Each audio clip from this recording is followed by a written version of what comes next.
Building back home in Zambia is not easy. Today I'm going to share with you about 5 steps that you need to do in order to actually start building back home. So if you are thinking, I have no idea where I am gonna go with this or where to start from, hey, you are on the right channel. And hey, I will share 5 things that I've learned over the period that I have been doing bits and pieces back home building. So stick around and I'll be back after this.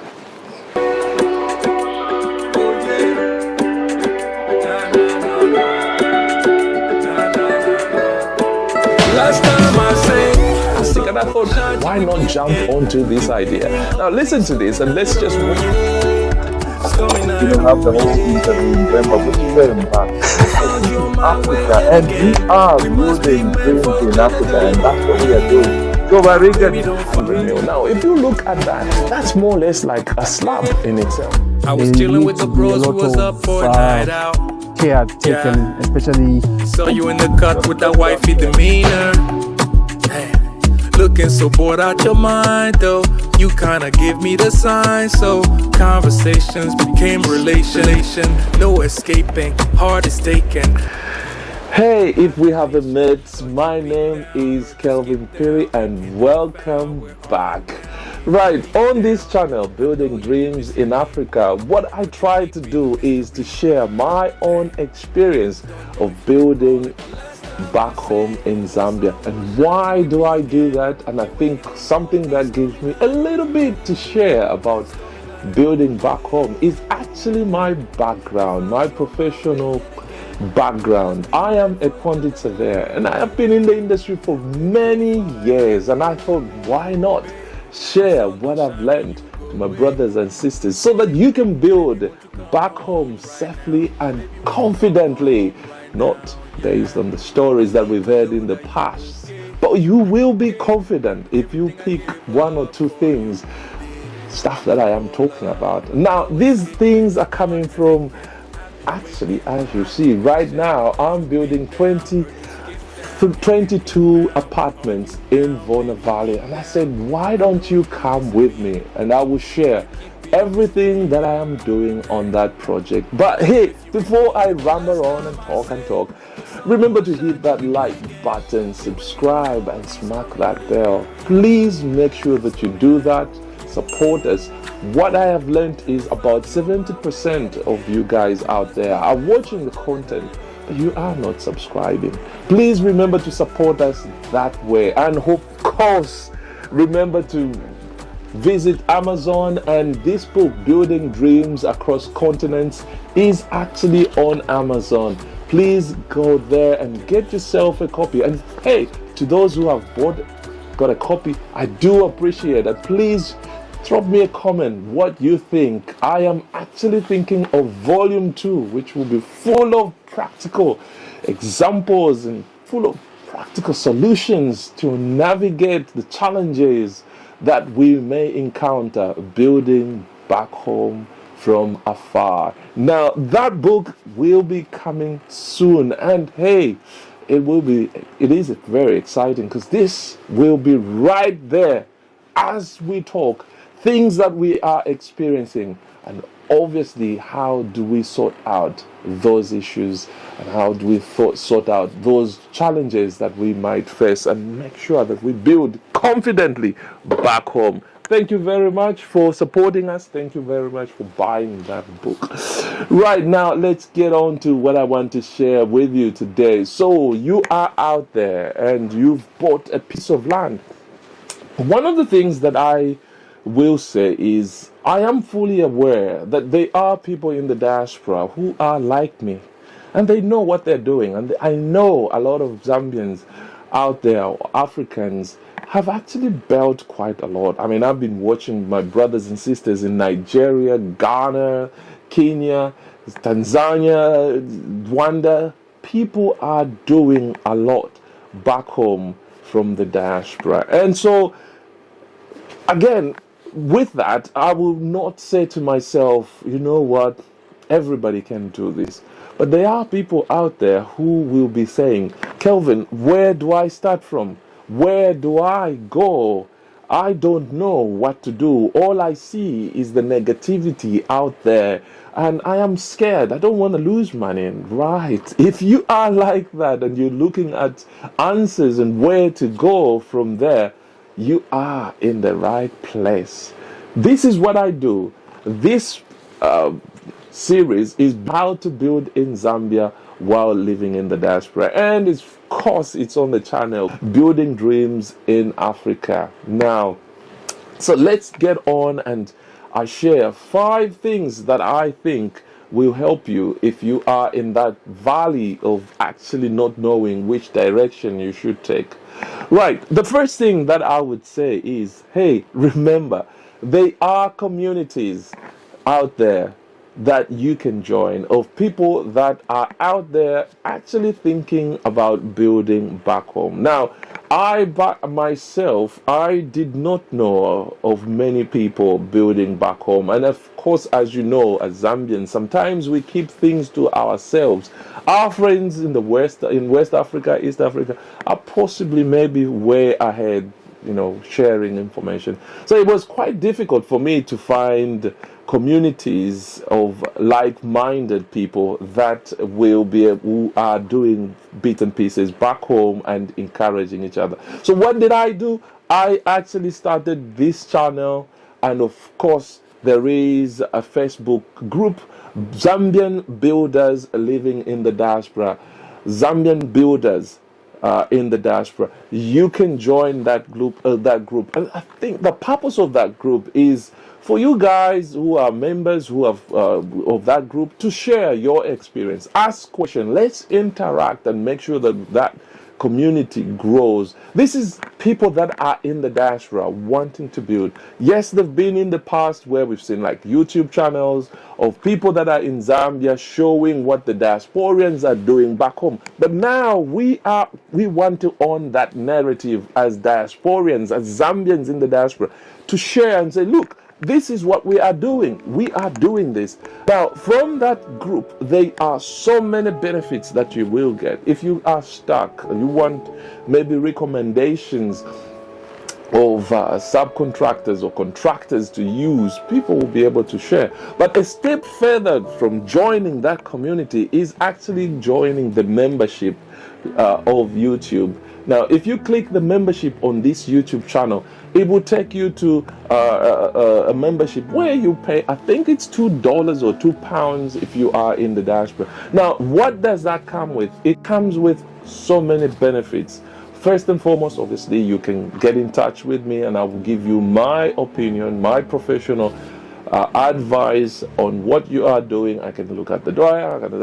There's so much stuff. In addition to that, I'll be able to share with you my recommended subcontractors that I'm using back home in Zambia. Now, these are people that I've worked with. These are people that are working on my project right now, and I'll be able to show you and to share that with you. Some of the validation or checks, I probably have carried out those myself, but hey, it doesn't stop you from making sure you do that. The other thing on that community, on that membership group that you will be able to get is a scope of works.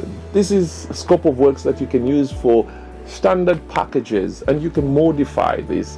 It gives you an idea. I did share something about that in my last video, so if you want to go and have a look, I'll put it up here. Have a look at what I said about that. And the third thing is obviously an appointment letter or a short form contract as well. An appointment letter and a short form contract. It's important that we try and protect ourselves by making sure that these things that we have learned are put into practice. These things, these processes are not there just for show or for fun. They are there to protect both parties. That's it. That way, when a conflict or misunderstanding arises, you can quickly run to that contract and say, or that appointment letter or contract and say, look, Mamdala, rather than I think both parties will be confident, and I'll be sharing in the next video what I'm doing on site, which is actually building confidence in what my guys are doing on site. So all this stuff will be shared. Join a community like ours, subscribe to this channel, and you will get some information on what to do. There's loads of videos that I've done over the period. There's something that you will find that will help you, that will motivate you on this channel. So the second thing that I will say is, as you have now got your piece of land, you've joined the community of people that are looking to build back home. The next thing that you do is obviously appoint an architect. This is what I'm saying, planning and design. Now, planning is obviously where you look at budgets, and I keep on saying this. I'm going to share something about budgets. And now, obviously, this is coming from a presentation that I did at the Investors Club that is run by Natasha. Last year in October, I was honored. I was invited to present this topic, which I'll be sharing with you if you join the membership club, of this channel. So I'll share that with you. But I will do a video as well that will be for everybody, because planning is important. And in this book, I have covered a topic about planning. So you will learn a few things, and I will, of course, the presentation that I did was based on this book and the experience that I've learned. So planning and design. So when you plan, it's about looking at, do I have enough? Am I able to, depending on how long you want to do the project, the next 5 years, can I afford? Can I do this? There's so many things that you have to look at. And of course, I keep on going back. There is communities such as ours where we can hold your hand to help you navigate those issues if you feel they are challenging, or if you feel you don't know what to do. We'll be there to help you. The second thing is appoint a designer. Now, it's really important, and I don't know how many times I've talked about this. Make sure that you appoint a qualified designer. Now, a qualified designer is somebody that is registered by the Institute of Architects. So this institution is obviously governed by an act of parliament, and I've talked about that. And it is illegal for someone to provide design, to provide architecture services in Zambia without being registered by Zambia Institute of Architects. Now, you might find yourself somebody on the street who gives you a price of maybe, let's say, 20,000 to design your dream house, and the registered architect is 20,000. So 10,000, you think, I'm gonna go. That would cost you, and it is illegal. It's a criminal offense to employ somebody that is not registered. You don't want to, for a short few change, put yourself in a place where everything that your dreams and you're dreaming to put up comes to a standstill, because it might cost you quite a lot. So it's important that you get a qualified architect. I have talked about that in this channel, in this series that I'm doing, series 3 of how to build in Zambia. I've talked about this, and I've talked about how I engaged an architect to do our Vona Valley project, what the process was, and highly recommend that young man, and he's still doing some bits and pieces for me, and I'll share a little bit more in the next video. Right, so planning and design, very important. Once you have done that, the third thing that you do is the cost estimation. Now, I sometimes I feel that the cost estimation, design and planning can actually be done at the same time, in tandem, at the same time, concurrently, can actually be done at the same time. So again, this processing involves, when the architect does the sketch design, you've come up with this design, go around and try and do what we call market testing. Ask around how much it will cost to build that design, there are a lot of people that will be able to help you do that. And I can help you come up with a cost based on the numbers that I've been doing. These are actual costs. I've got a huge database of things of items and all that are current based on what is happening on Vona Valley. So I should be able to kind of help you if you are looking at that. So alternatively, I can recommend somebody who should be able to help you. I will say I'm quite busy myself here, and so maybe I might not do that, but I'll be able to make sure that is I recommend, or I ask around for somebody that should be able to help you. And then when the prices come, you can come to me. I can have a look and advise and say, So again, it's all part of being part of that community that we are putting together. So it's important that you know. So as you are doing the design, make sure that you have enough and you can set yourself, plan how long are you going to build this project and blah blah blah, all that. Do I have enough money to so estimation is really, really important. The fourth thing that I would say is engaging contractors, finding contractors and suppliers. Now, obviously, as you're doing your market testing, you're talking to your subcontractor, you're talking to subcontractors, you're talking to suppliers for materials, you will be able to gauge, who do I go to? Who is this man trustworthy? Are they able to help me? And of course, when you are looking at selecting your subcontractors, you have again that community that will be able to recommend these people that you need to go with. Very important to do that. The final thing that I would say is due diligence.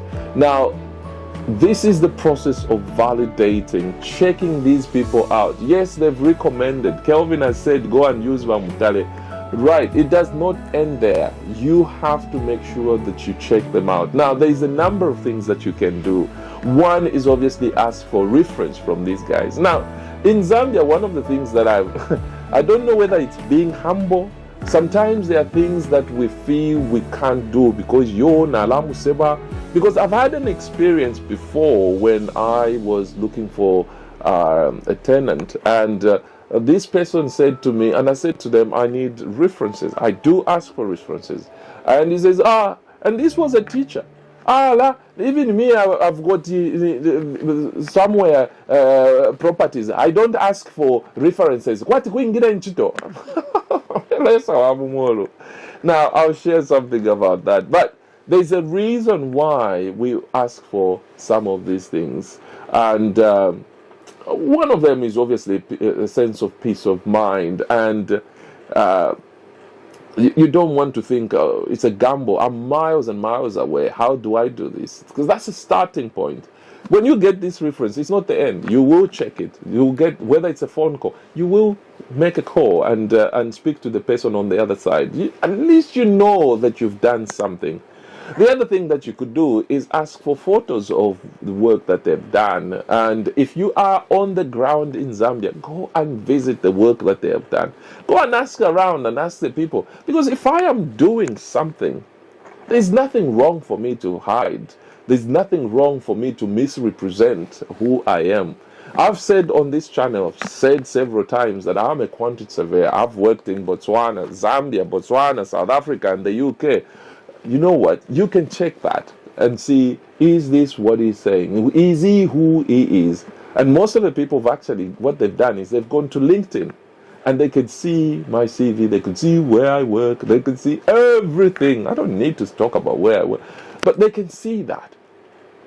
And the other thing is, obviously, is, let's try and be transparent. Let's try and explain why we are doing what we are doing. I will share in the next video some of the things that I'm doing on site, which might look like strange, but once I explain to the contractors, to the supplier, everybody's like, oh yeah, that makes sense, that makes sense. And this is what we are trying to do. To make sure that you build back home safely and confidently. Right, so Due diligence is the key. Make sure that you check your subcontractors, irrespective of who has recommended them.